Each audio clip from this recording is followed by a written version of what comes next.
Good afternoon, urban farmers, and welcome to another episode. Now, in this episode, I'm actually in Austria.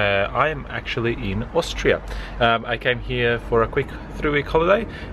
This is one of my stops. I've got another 3-4 to go, and I thought I'm at my auntie's house, and I just wanted to give you just a bit of a preview of what it actually means to have a lot of fruit trees in your backyard. Now, when you have fruit trees, that means that you don't have to take care of them as much.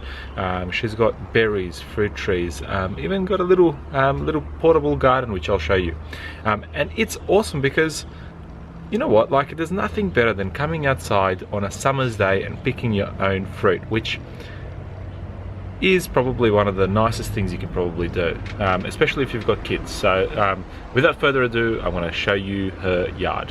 So behind me right there is a cherry tree. This tree is massive. Mind you, she does have a pretty big yard though, but it is awesome, man. It's got so many cherries on it. There's no way a family can just go through all of those cherries. There's just so many of them. The tree behind me also has these fruits. It's called a mushmula. It's called a mushmula in where I come from. I'm not exactly sure what they're called in English, so I'll display that name on the screen. Right here, they've got some pears. Now, these pears, can you see? Nice pears. So she's got pears there. She's got nice cherries over here, and I'll show you what the cherries look like. Look how amazing this is, right? So that we'll just rip off a few. There you go.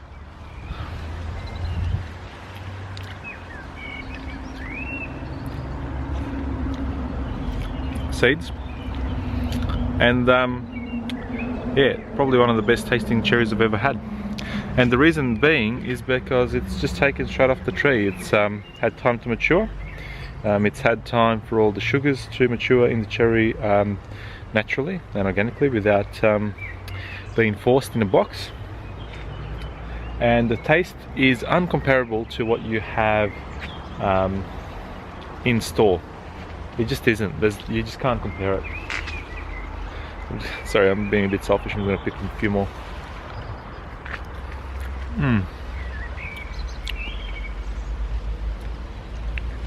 Oh, it's the best. It is the absolute best. You know what the added bonus is like? I don't know if you noticed, but this, I might put it off some cutaway footage just to sort of show you all the how much cherries there actually is.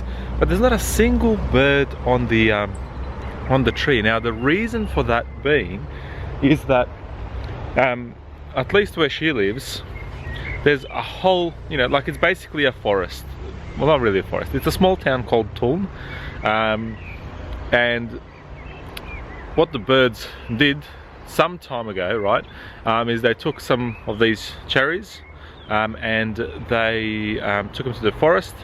Obviously, eaten the cherry, the bird took a poo, and new cherries grew. So in the forest itself, there's so much food. There's actually an abundance of food for these birds to actually eat. Now, that's one of the reasons why there's not that many birds preying on the cherries here like there is in Australia. Now, you'll notice that in Australia, especially in the urban environment, everyone will cover their trees, so the birds don't really want to have that much to eat. But with the stuff that they do, they will polish from start to finish. So my dad's cherry tree was gone, I don't know, in about 2 days. Every single cherry was gone, and that's the reason being because the birds were just hungry and they wanted to eat. Alright, let's go. I want to show you some berries and some currants. Currants are really good. And currants are one of those things that you really don't have to actually put much effort in at all. I'm going to put my cherries down. I'll put my cherries down here. So you can see these currants here, right? So those are currants. I'm not exactly sure what type they are or what they would be called in Australia, but I'll give them a crack. And this is the type of stuff that I'm used to as a child. So we came from Croatia. where the environment is very similar to Austria. It's very snowy in winter, and in summer it's normal heat, like 32, 33 degrees. So everything grows really well. And cherries, they actually do need a number of freezing days, or days where, you know, sort of it goes below zero, or at least zero. So that's why cherries do really well in Austria. They probably do well in some parts in Australia as well. So you've got some black currants as well. I don't like the taste of black currants, by the way. Then there's these other currants I've never seen before, and they're so unique in taste, really unique in taste. And they're sort of like these veiny red watermelon looking currants. So if you have seen these before, please chuck a name into this sort of in the comments, and I'll see if I can find it, and I'll chuck the name on the screen for us so we can all learn together. And she's got a couple of other things. I want to show you the grapevine. Now the grapevine is awesome. So she's got a trellis, and the way that she's put the trellis on, it's basically just a stand so you can actually sit underneath it during summer. Really nice. One, you get really good access to the grapes from underneath. See, so you can see how, you know, it's quite the grapes literally just dangle down. On top of that, all of this, right, all of that is just by one grapevine, and just look at the thickness of this grapevine. It's literally like a tree. I reckon this has been here for years and years and years and years. That's awesome. See, I love, and this is probably something that I'll do at home, because you can get someone to weld a little structure for you like this. I reckon this is probably 4 by 3, so 4 meters by 3 meters, and more than enough to put a table underneath, so you can sit down and enjoy it during the summer, during the heat. And the best thing about it is that, you know, when the sun hits some greenery, generally underneath, you know, you'll notice that when you're underneath a tree, it's a lot cooler than if you're underneath, let's say, a pergola or something like that, because the trees themselves absorb that energy, and those rays don't go down to the ground as much as they do, let's say, if you had some sort of a pergola or something. So if you're thinking about putting a pergola just for some shade during summer, I would say don't do that.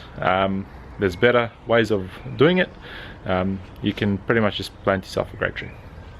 Anyway, so next one, these are figs, right? And look, she's just literally got it planted in a corner. It otherwise would have been a wasted corner. Otherwise there wouldn't be nothing here. And this fig tree is loaded with figs. When I mean loaded, I mean it is absolutely loaded. There's hundreds upon hundreds and upon hundreds of figs on it. Oh, the other thing, last thing that I want to show you is her little garden bed. I'll do a bit more of a video just sort of showing you how this was made. A really good idea for those that don't have a lot of space and you just want to plant something small. She's got some lettuce planted in her one, as you can tell there, and it's excellent, you know. Plant a bit of lettuce in there, whatever you're going to be using from day to day. And then she's got another little garden bed here, right there, and in that garden bed she's got some spring onion, looks like she's got a bit of garlic, some tomatoes, looks like she's got some cucumber, yeah, little bits and pieces happening there, which is quite nice. She loves her flowers, so she's got heaps of flowers, and all the garden beds here have nice flowers. Mind you, it is a big yard. I think that's just sort of how her this neighbourhood is. They all seem to have pretty big yards, so that's actually quite nice. I won't edit the living hell out of this video. It's not going to be very cinematic. It's just going to be me walking and talking. So I hope you appreciate that. I thought I'd get you some of these videos out. I thought I'd get some of these videos out to you quickly, just so you can get a bit of a feel of how other countries do gardening. I'm going to be visiting 1, 2, 3, 4, 5 countries in the next 3 weeks, and in every country I'll try and yeah, go to some of my cousins and see their yard and see, you know, how they do stuff. It's always good to, yeah, it's always actually good to see how other people do things. Oh yes, you know how we have council land, obviously at home, right? And that, whether that's a nature strip or whether that's whatever the case might be, she's got like all of that is council land essentially, or public land if you want to call it that. And what she's done, she's actually planted some of these trees at the top, and that prevents people obviously looking into her yard. She's also planted a number of fruit trees which are going to be growing, and then she's planted another number of these sort of berries and different types of currants and stuff like that, and flowers, which she really likes. So there's a bunch of stuff being planted here, and I feel like this is just going to go and grow more and more as time goes on. Yeah, I think that's it for this video. I just really wanted to give you a quick overview of her garden. I hope you enjoyed this little video, and I hope you've been a little bit inspired. The reason why I want you to plant as many fruit trees as your garden possibly allows, because it is zero maintenance. It really is. When I mean zero, yes, you do probably have to put a day a year or two for your whole garden, that is, where you go, you know, you sort of trim all of your trees during winter and all that sort of stuff if you so desire, so they don't get out of hand. But otherwise it's yeah, it's very easy to maintain. All up until next time, thank you very much for watching, and I'll see you then. Bye.